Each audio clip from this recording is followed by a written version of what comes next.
Bismillahirrahmanirrahim. Pada kesempatan kali ini kita akan membahas tentang mengajar dengan ketulusan.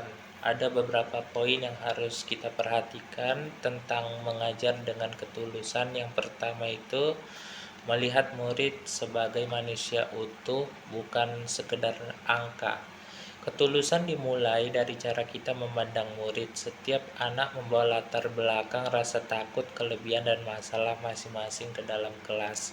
Mereka dibesarkan dari keluarga yang berbeda, dengan lingkungan yang berbeda, dengan masalah yang berbeda, dan kita harus memahaminya sebagai seorang guru. Mungkin di lingkungan mereka ada yang bersifat keras, ada juga yang bersifat lembut, sehingga itu mempengaruhi cara mereka bertindak. Lingkungan keras membuat mereka menjadi anak-anak yang berwatak keras, dan lingkungan yang lembut akan membuat mereka menjadi anak-anak yang mempunyai watak lembut. Sebagai seorang guru, kita harus mengetahui bahwa saat murid sulit fokus atau rewel, sulit dia untuk fokus menerima pelajaran yang kita berikan, atau dia merasa cerewet, dia mempunyai banyak komentar sehingga dia tidak memperhatikan kita, dia memperhatikan yang lain, dia memperhatikan HP-nya, atau dia memperhatikan temannya, atau dia memperhatikan di luar kelasnya. Maka kita harus sadari itu, kita harus mengerti apa yang mereka inginkan, apa yang mereka butuhkan.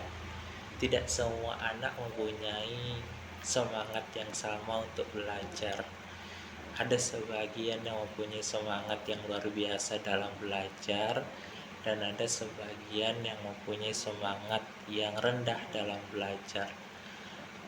Fokus kita adalah membuat mereka memahami apa yang kita sampaikan. Kita tidak berharap mereka menjadi pintar semua, walaupun itu harapan kita.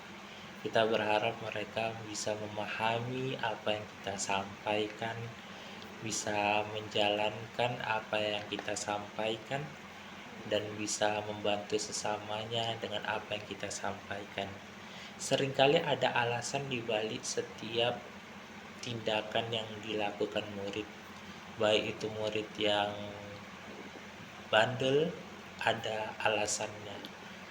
Maka terkadang mereka bukan tidak mau belajar, mereka mau sekali belajar, tetapi lingkungan membentuk mereka menjadi anak yang bandel. Jadi yang harus kita lakukan adalah merubah karakter mereka secara perlahan. Kita tidak bisa langsung menggunakan kekerasan untuk menghadapi mereka.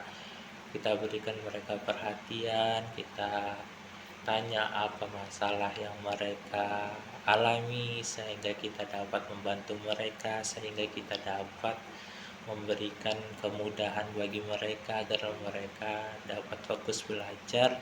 Dengarkan dan tunjukkan empati sebelum menghakimi. Dengarkan apa yang mereka rasakan. Anda sebagai guru adalah orang tua di sekolah. Apapun yang anak rasakan, coba dengarkan. Dengarkan dengan sebaik-baiknya sehingga Anda mengerti permasalahan yang mereka rasakan, sehingga Anda dapat mencari metode atau cara belajar yang paling efektif selain adaptif terhadap situasi perkembangan zaman. Apresiasi proses, bukan cuma hasil. Jangan hanya memuji nilai mereka ketika nilai mereka tinggi, dan jangan memarahi mereka ketika nilai mereka rendah. Yang harus Anda lakukan adalah pahami perasaan mereka. Apa yang membuat nilai mereka rendah?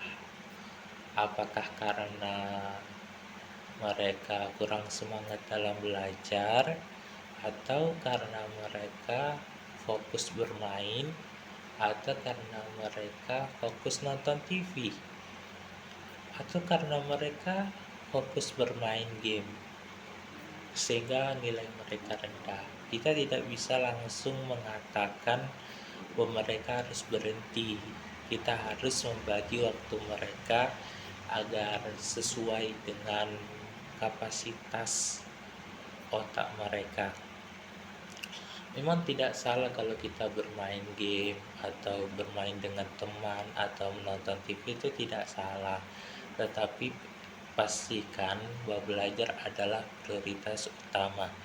Bahwa belajar adalah konsekuensi akan masa depan yang lebih cerah.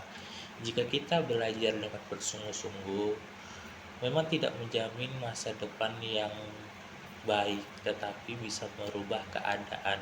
Itu adalah salah satu manfaat dari belajar. Untuk itu, kita harus berikan apresiasi pada usaha mereka, walaupun hasilnya jelek, walaupun hasilnya buruk. Kemudian kita harus jujur terhadap mereka dan menanamkan kejujuran terhadap diri mereka agar mereka bisa beradaptasi, agar mereka bisa berubah.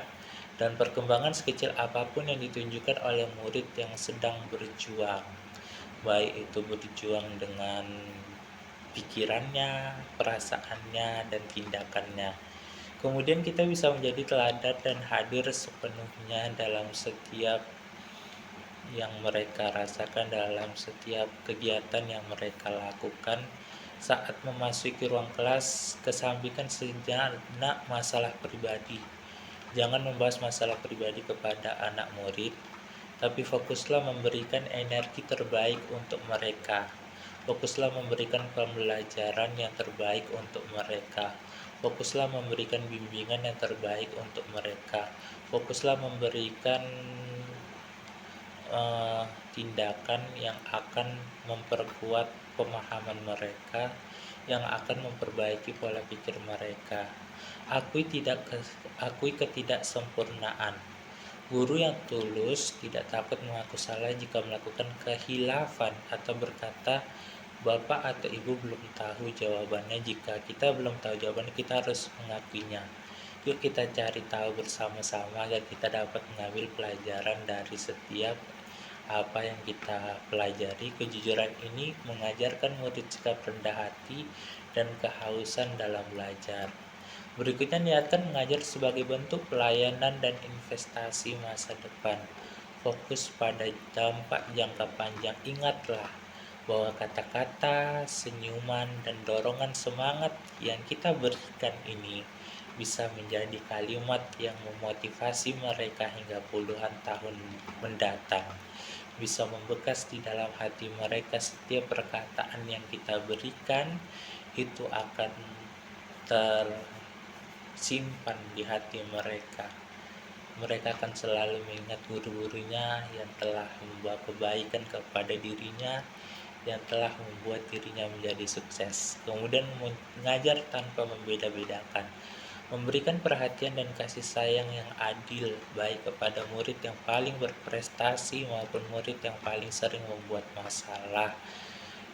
Kita tidak boleh membeda-bedakan murid sesuai dengan prestasinya. Kita harus memberikan keadilan kepada murid sehingga mereka dapat menjadi murid yang merasa dihargai, yang merasa diperhatikan, karena itu adalah salah satu kebutuhan mereka untuk diperhatikan. Demikian, assalamualaikum warahmatullahi wabarakatuh.